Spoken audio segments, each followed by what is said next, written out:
أعوذ بالله من الشيطان الرجيم.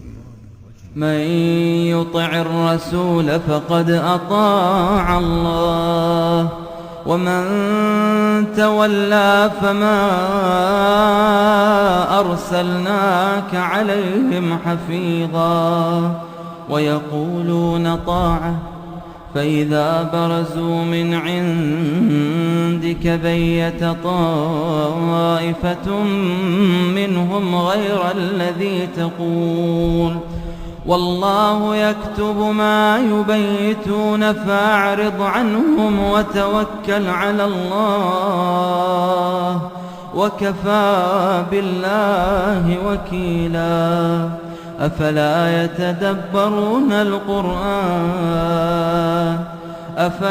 يتدبرون القرآن ولو كان من عند غير الله لوجدوا فيه اختلافا كثيرا. وإذا جاءهم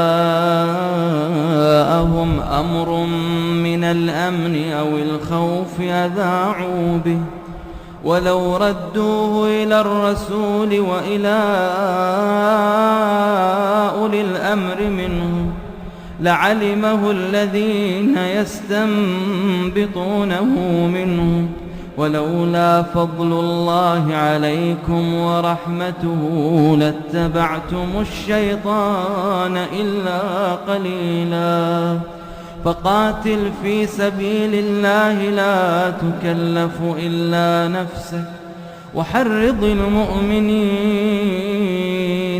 عسى الله أن يكف بأس الذين كفروا والله أشد بأسا وأشد تنكيلا. من يشفع شفاعة حسنة يكن له نصيب منها ومن يشفع شفاعة سيئة يكن له كفل منها وكان الله على كل شيء مقيتا.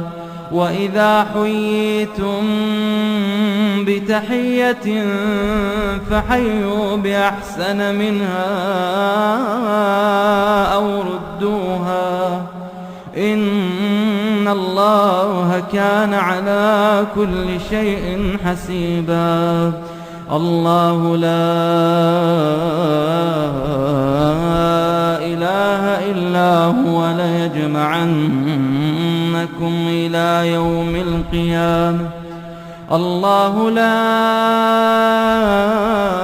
إله إلا هو ليجمعنكم إلى يوم القيامة